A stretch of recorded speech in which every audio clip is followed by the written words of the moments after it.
People say you have to have a lot of passion for what you're doing, and it's totally true. And the reason is because it's so hard that if you don't, any rational person would give up. It's really hard, and you have to do it over a sustained period of time. So if you don't love it, if you're not having fun doing it, and you don't really love it, you're going to give up. Defining your circle of competence is the most important aspect of investing. It's not how important, how large your circle is. You don't have to be an expert on everything. But knowing where the perimeter of that circle of what you know and what you don't know is, and staying inside of it, is all important. Tom Watson Sr., who started IBM, said in his book, he said, "I'm no genius," he said, "but I'm smart in spots, and I stay around those spots." And you know, that is the key. So if I understand a few things, and I stick in that arena, I'll do okay. And if I don't understand something, but I get all excited about it because my neighbors are talking about it, and the stocks are going up and everything, I start fooling around someplace else, eventually I'll get creamed, and I should. My advice would be the same for any kind of entrepreneur, and that is make sure that you are focused on something you're passionate about. So if you look at the early internet companies, they were started and focused on doing something that they thought was very interesting long before the internet was fashionable in any way. We are currently an underdog once again. We've been in business for 6 years, and there was exactly 1 year where we were not the underdog, and that was 1999. I like the underdog years because it makes, I liked it when all the people we hired, their parents told them they were crazy. Like that was kind of the good era. Fortunately, it's back. In 1999, all the parents were like, giving their brothers and sisters high fives. My son is working at Amazon.com.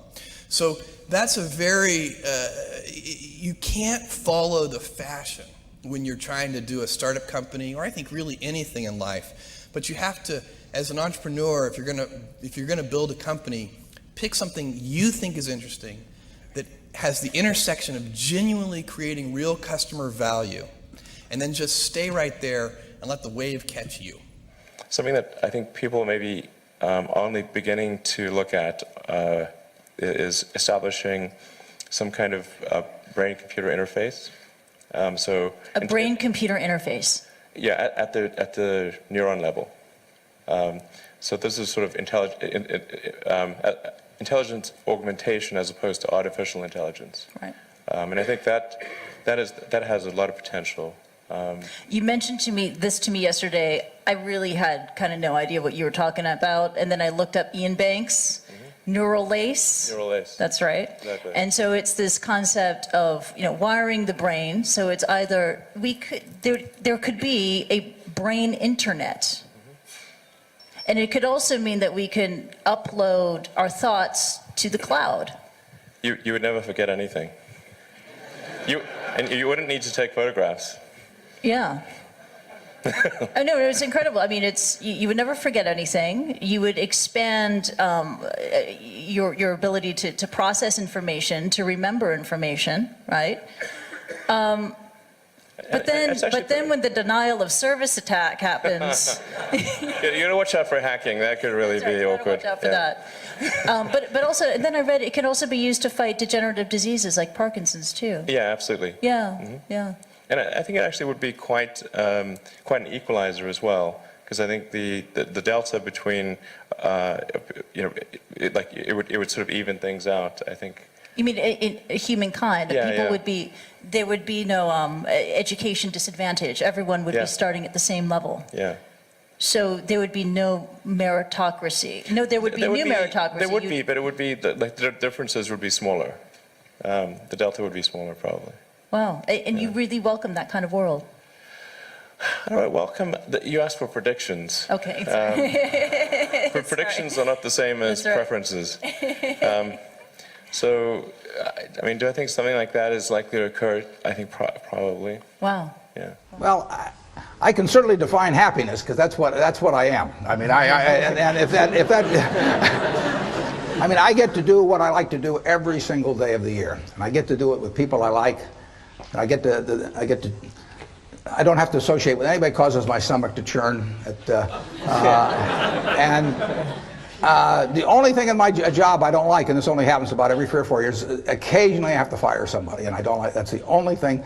Other than I tap dance to work, and I get down there, and I think I'm supposed to lie on my back and paint the ceiling, or something like Michelangelo. I mean, that's the way I feel, and it doesn't diminish. It's tremendous fun. So, if they say that success is getting what you want and happiness is wanting what you get. Well, I don't know which one applies in this case, but I do know that I wouldn't be doing anything else. I mean, I do advise you, when you go out to work, go to work for an organization that you admire, people you admire, because it'll turn you on, and you ought to be happy where you are working. And I always worry about people who say, I'm going to do this for 10 years. I really don't like it very well, and then I'll do 10 more years of this. I mean, that's a little like saving up sex for your old age. I mean,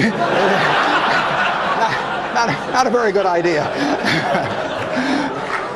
So get right in. You would recommend that. Get right into what you enjoy, and you'll be successful at it. You really will. I love people as I meet them one by one. People are just wonderful as individuals. You see the whole universe in their eyes if you look carefully. But as soon as they begin to group, as soon as they begin to clot, when there are 5 of them or 10, or even groups as small as 2, they begin to change. They sacrifice the beauty of the individual for the sake of the group. I decided it was all under the control of groups now, whether it's business, religion, political people, or what, and I would distance myself from wishing for a good outcome. Let it do what it's going to do, and I'll enjoy it as an entertainment. Think for a minute, if you're going to get married, and you want a marriage that's going to last, not necessarily the happiest marriage, or one that Martha Stewart will talk about or anything, but you want a marriage that's going to last. What quality do you look for in a spouse? One quality. Do you look for brains? Do you look for humor? Do you look for character? Do you look for beauty? No. You look for low expectations. I mean, that is the marriage that's going to last. Both have low expectations. I mean, and I want my partners to be on the low side on expectations coming in, because I want the marriage to last. It's a financial marriage when they join me at Berkshire, and I don't want them to think I'm going to do things that I'm not going to do. So that's our guiding principle. The advice is all free, and your marital advice, everything else. Well, maybe we're in a simulation right now. Yeah. Yeah. Yeah, seriously.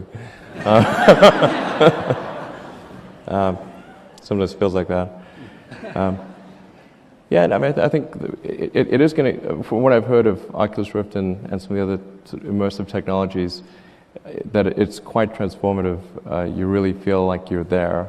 And then when you come out of it, it feels like reality isn't real.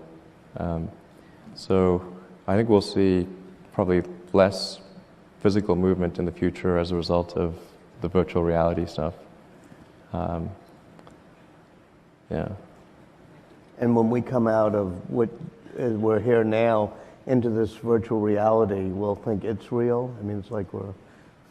Well, I mean, there's some interesting things here on the virtual reality front. I mean, just on the whole notion of a simulation, which is that if you extrapolate into the future and say, well, how good, let's say, will video games be in 100 or 200 or 1,000 years from now? If there's continued improvement, and you're in a full-body haptic suit with a sort of surround vision, and it becomes, beyond a certain resolution, indistinguishable from reality. And there are likely to be millions, maybe billions of such simulations. So then, what are the odds that we're actually in base reality? Isn't it 1 in billions? Is it? I mean, I can give the counter argument, but I'd rather you give the counter argument. Obviously, this feels real, but it seems unlikely to be real. If you can change one thing in your life, what would it be and why? My age. You know, I never look back. I just don't. I don't worry about anything. I mean, so I consider myself unbelievably lucky.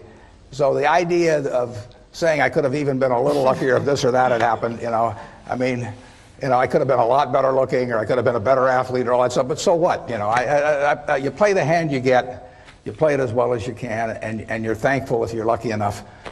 The odds were, when I was born, the odds were over 50 to 1 against me being born in the United States. I mean, I had a 2% probability, you know. Well, if I'd known that, I might have given up and not come out. I mean, but here it was, you know. I was lucky enough to be born here, and I was lucky enough to have two terrific parents, and they raised the three kids in a way that helped me enormously in life. So, I mean, when you got all that going for, I just don't think you look back and think about anything that could be changed better. I'm thankful. Isn't there at least one bridge hand you would have played differently? Well, I have a partner who says I should have played every bridge hand differently. I asked her one time, I said, how should I play that hand? And she said, under an assumed name. Why is Mars important? Why does Mars matter? Sure. Well, I think it's really a fundamental decision we need to make as a civilization. You know, what kind of future do we want? Do we want a future where we are forever confined to one planet until some eventual extinction event, however far in the future that might occur? Or do we want to become a multi-planet species and then ultimately be out there among the stars and be among many planets, many star systems? And I think the latter is a far more exciting and inspiring future than the former. And Mars is the next natural step. In fact, it's the only planet we really have a shot at establishing a self-sustaining city on. And I think once we do establish such a city, there will be a strong forcing function for the improvement of spaceflight technology that will then enable us to establish colonies elsewhere in the solar system and ultimately extend beyond our solar system. And so there's the defensive reason of protecting the future of humanity, ensuring that the light of consciousness is not extinguished should some calamity befall Earth. But also, and that's the defensive reason. But personally, I find what gets me more excited is the fact that this would be an incredible adventure. I mean, it would be like the greatest adventure ever. And it would be exciting and inspiring. And there need to be things that excite and inspire people. Yeah. You'd have to be, you know, reasons why you get up in the morning. It can't just be solving problems. It's got to be, yeah, something great's going to happen in the future. Yeah.